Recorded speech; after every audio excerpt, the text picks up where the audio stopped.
What's good, world? I might be back. I figured since I did such a deep video on the last one, I might as well come back and do a deep video on this one. Don't mind my hair. I didn't blow dry it out and put nothing in it. I just showered. It looks crazy. I probably look wild. I don't care. I don't come out here for looks. Anyway, jumping straight into it. I had a few things that I wanted to talk about before I talked about the card because even though the card was fire, there's some things that need to get talked about before this, alright? Because there's literally no way some of these things are still going on. At least with all these shitty cards we've been having, we should be able to use this meantime to fix things. Oh, you don't want to be on camera? My bad, I didn't know. My bad. So let's jump straight into it. It's good, world. You already know, I might be back here with another MMA video. If you're new here, hit the subscribe button, and if you ain't new here, get somebody else to subscribe so we can get the channel popping, and I don't got to pull up and pop you. Let's jump straight into it. First, I got on these notes. I want to say I wish Dustin a happy, long retirement, a healthy retirement. I never used to really take athletes' retirements, like, not to say like I took them serious, because you know they used to come back and then they go on to do, let's say, exhibitions and this and that, just because fighters always doing bullshit. So I never really took retirement serious. And then obviously we have basketball players and football players, and to sum it all up, what I wanted to say is Kobe Bryant's retirement really opened my eyes as far as like athletes and how if they don't choose their times wisely, you know, they can miss out on experiences. And meaning like Kobe gave his life to basketball. He gave his whole life to basketball. Again, he loved the sport, so I'm sure he didn't regret it. But then you retire, and then you don't live too long after. That's how I feel like retirement is such a valuable thing that people got to learn to hold on to and know when to take that opportunity and cherish it. And even if you don't get it for a long time, that's what it's about. But if you don't get to live it, you'll never experience that luxury. Because again, there's some fighters that go on and they fight forever, and they'll never get to experience that feeling again. But that's just sometimes how people's lives go. I'm just saying, athletes' retirement is very important. Just like anybody else's is, retirement is super important in general. You have to take those times and cherish it with the people that you love. The same thing that you should do every day. But I'm saying, when you come to that point in your life, when you put that paper in, when you're done, you really don't get that chance again. And so I just wanted to say that if you don't understand that, why that's super important, you will one day, and hopefully you don't realize when it's too late. But as far as like the Kobe situation, that really opened up my eyes at that time, because of, you know, how crazy it was, how I watched him retire, and then I watched him just go, like, pass away. It was very like eye-opening as far as how fast life can just go away on you. And I'm not gonna make jokes of it or none of that stuff. You gotta take retirement serious, and that's why I wish Dustin a happy, long, and healthy retirement. I wanted to start off with that. Moving on, I wanted to shout out to Ilia for defending his belt without even being in the building. It's not, like, the side note I have to this note is that it's not Max's fault that, like, Ilia's put in this situation with the whole BMF belt. It's the UFC's fault for doing that. In general, the whole legacy of the damn belt is now lost in history. I mean, it's been lost in history. I'm not going to go down and break it all there. But let's just say it started with Max. It was already fucked up, because Max, you can't defend the belt if the UFC already screwed you out of the win. You know? It's like that's like a boxer boxing and not putting the belt on the line. I mean, I'm sure that they do that, but like you can't have a belt that says the baddest motherfucker and that belt not always be on the line. And again, it's not Max's fault. It's the UFC's fault for doing that because they just want to pick and choose. They think it's like a weird little game, and nobody gives a fuck about that belt. People are gonna watch that shit even if the BMF wasn't there, because y'all already ruined the legacy of the damn thing. The only way this will happen is if Max Holloway fought Ilia again and then he got the belt, and then Ilia wins and then he takes the belt. But then, do we really want to go to? We have to go to certain lengths to see that, and I didn't want to have to go to those lengths to have to see Max lose, to really lose the belt. But in general, it's like, damn, UFC, do better. Last thing I want to say. Oh, not last thing. I got a lot of things I want to say. Number three is this right here. Hold on, I'm going to move this up. Data needs to create a system. Hold on. Actually, I'm going to put this on this side so I could be looking at y'all now over there. Data literally needs to create a system for bonuses. And each early prelim, really early prelim, and main card should all have the opportunity to win those bonuses. Excuse me. And they should all be separated. There ain't no way in hell that all the bonuses were given out before the main card even got there.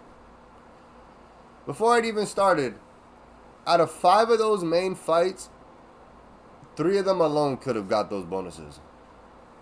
It's insane. It's insane that they're truthfully writing off 3 bonuses and stuff like that. And I know it's like stupid because boxing don't have none. So it's like, bro, they should be lucky they even have it.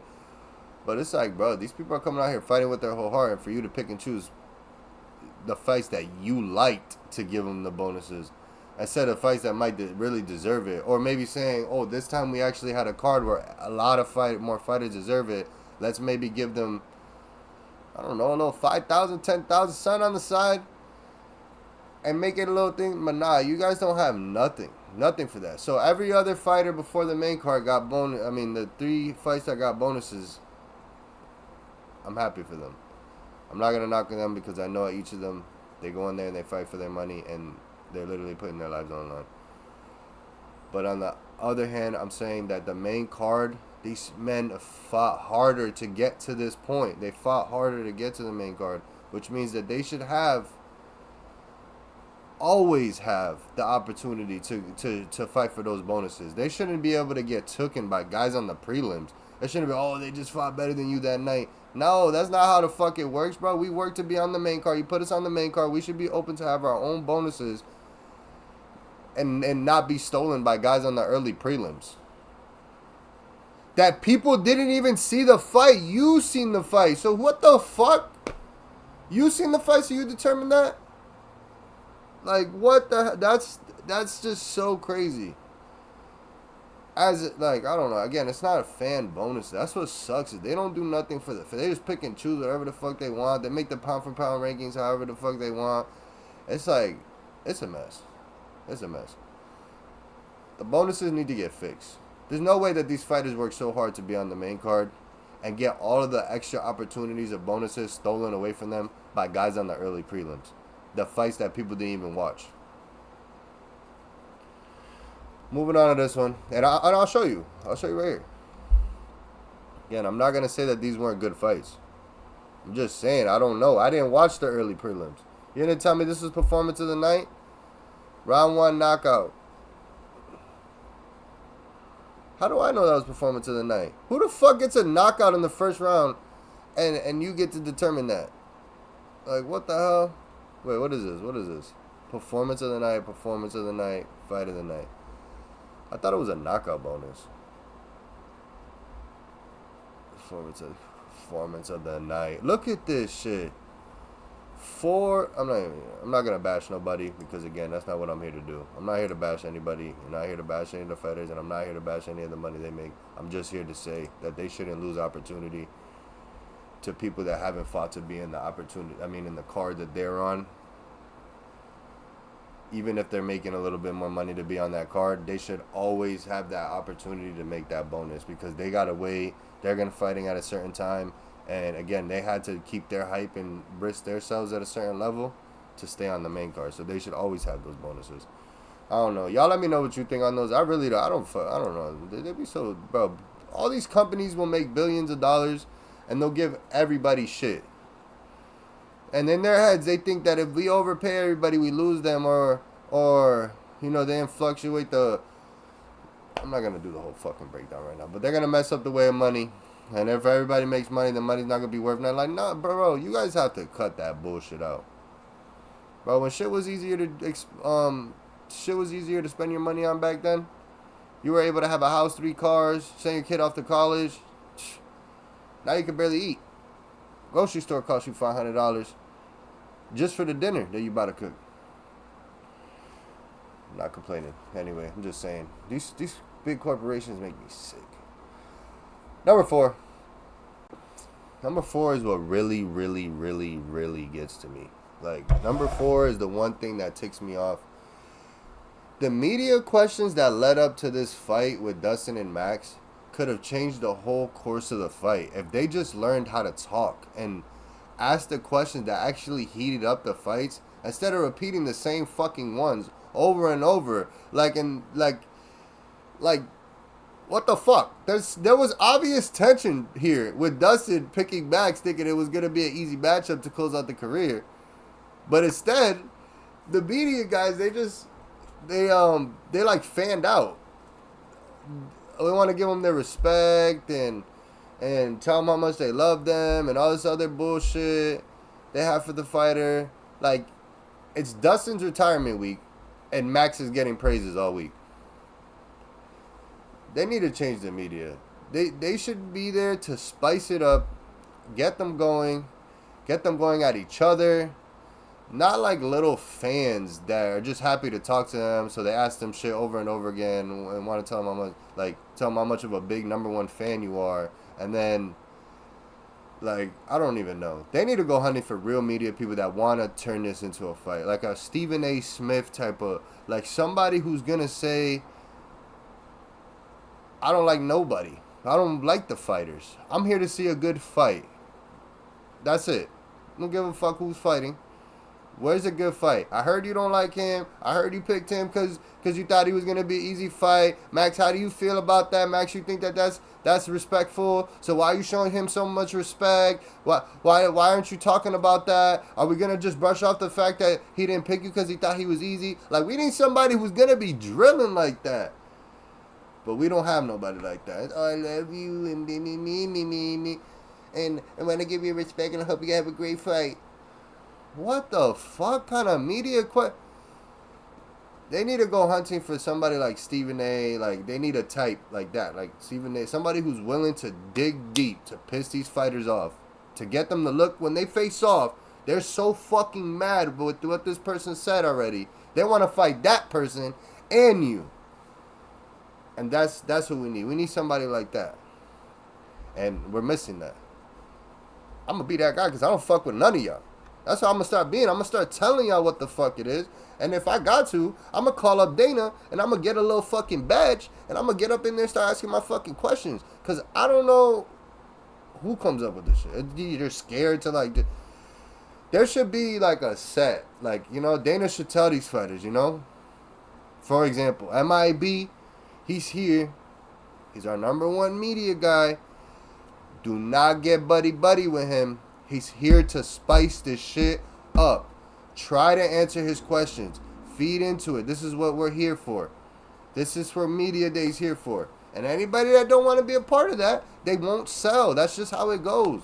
If you want to spice things up, come to answer the questions that need to get answered. Come get heated. Come feel that. And then when you get into that face-off, you won't be shaking fucking hands and hugging and kissing each other.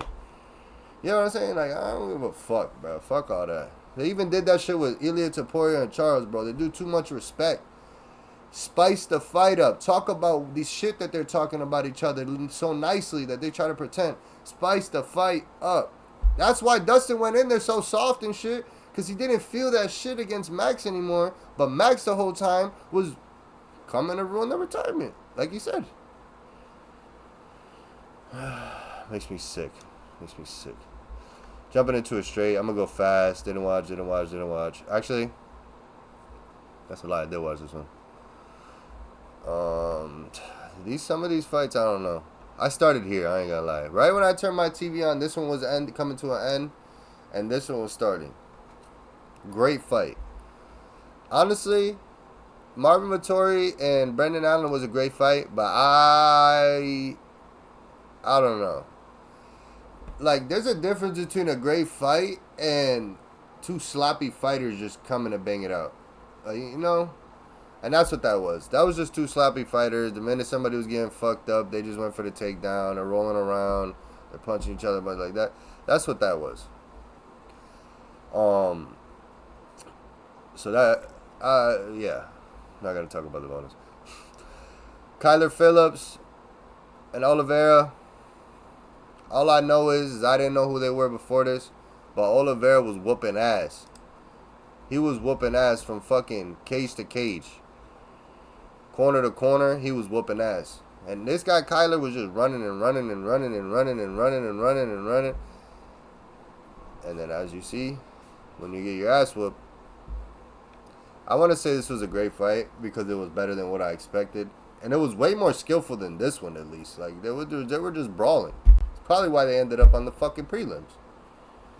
They didn't bring no skill to the fight. They just brought fucking brawl. Skill. This was a great fight. This fight was great. And that's what I was trying to say is hamburger, it was good. He was a hard pick for me. I ain't gonna lie. So I didn't pick on this fight. I just didn't. I didn't pick because I thought Michael Johnson is too unpredictable. There's some fighters that, you just never know which guy they're going to pull up that night. And that just seems to be what happened. So, I do want to say, I bet on these four. I had Pitbull, Kevin Holland by submission, Paulo Costa, Max. Obviously, this one got me eliminated out that hole. But come on, like, Kevin wasn't about to submit him. Like, it was like this close. It'd be feeling like this close. And of course, I lost that one. Anyway, whatever. Fuck y'all. Michael Johnson surprised me again. Hamburgers are like, he's super long and lengthy, and you would think that he would put more pain and work in, but he just doesn't. I don't know what it is. Michael Johnson came out there and made it look easy. I ain't gonna lie. I'm gonna tell you straight up. He made it look easy as fuck. Dan Ige, Patricio Pitbull. I ain't even gonna lie. Let me look at this shit real quick. Which I told y'all to bet. Because I knew he was gonna win. But I don't know how he won. Let me see real quick. Alright. It's because those takedowns and those strikes, I'm telling you. Those takedowns and those strikes. And also, I feel like fighters don't understand how to win the round. That's what I be doing in UFC. It's like, when I play UFC 5, bruh, fighters, when I play online, they don't understand how to win the round and try to win the whole fight as a whole. They just go out there fighting, thinking that the fight is going to get judged as a whole. Like, bro, it's just like boxing, bro. You got to win by the round.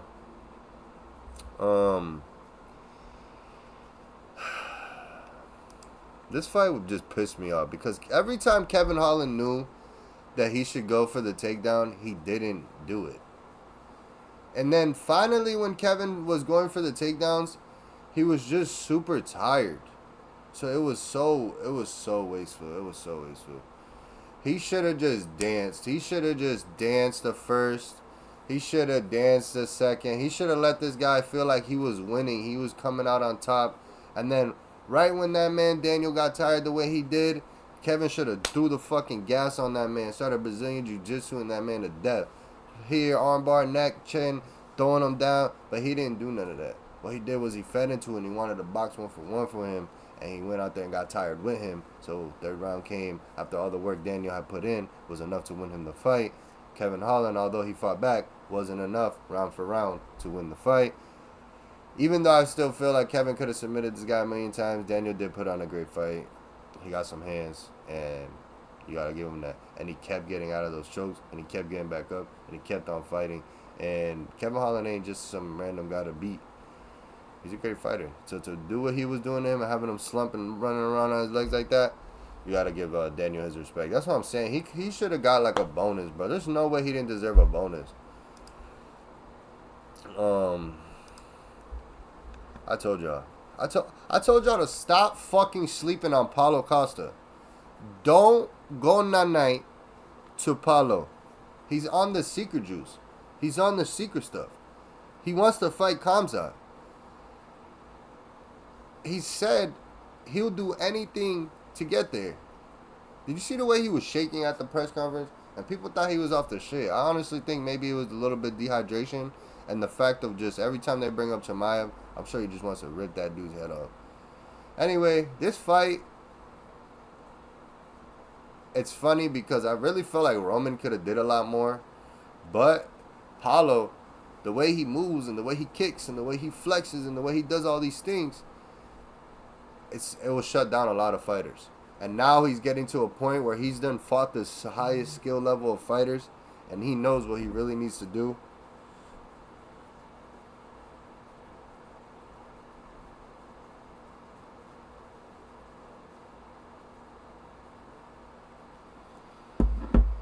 In order to get the win in the whole entire fight as a whole. And see, somebody like Paulo is just starting to understand that because he had to take a couple hours before he understood what he was doing wrong. And now he went out there and he actually looked like a whole different Paulo. I don't want to say he looked like the old Paulo because the old Paulo was still a lot more holes. This Paulo looked like he was having fun and winning, which is dope to see. I'm a Paulo Acosta fan. So, Roman, again, can do it all again. Because who the fuck is he? Paulo Acosta, he might be on his way to Chimaev, right? Said he's on his way to Chicago.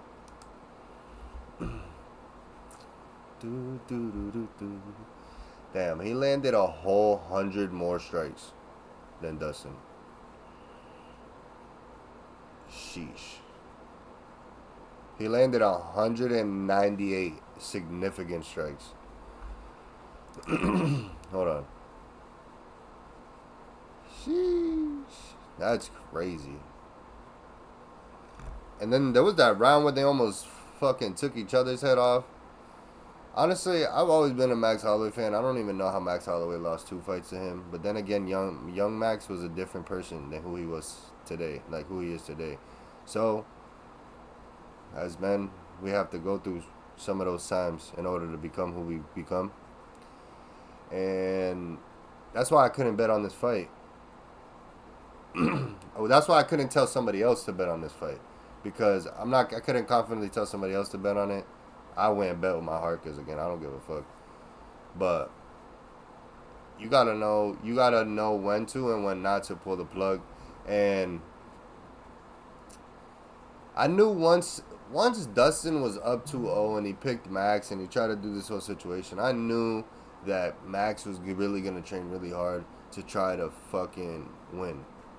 Because if he lost again, it would not have looked really good for him, and it would have gave Dustin the ultimate hand on Max. And so, I feel like it takes a certain amount of things in a life to push a man. And that's why we got Max Holloway with the win. But we still got to witness a fucking beautiful career of Dustin Poirier. Again, I'll say this one last time. I want to wish Dustin Poirier a happy, long, and healthy retirement. Thank you for every fight I get to watch, get together with my friends. Max, can you go on and beat Ilia, please? Eventually. And if you don't beat him, I still won't hate you, bro. If you even get back to that point, that's why you the man. But you got to do it first. Appreciate y'all. I'm out of here. Let me know what y'all think of the fight. Y'all think of what I was talking about. Y'all think I'm just be talking that shit. If y'all think I'm ass. If y'all like my videos, don't like my videos. It don't really even matter to me. Because I'm going to keep on making them. Appreciate y'all. I'm out of here. Sheesh.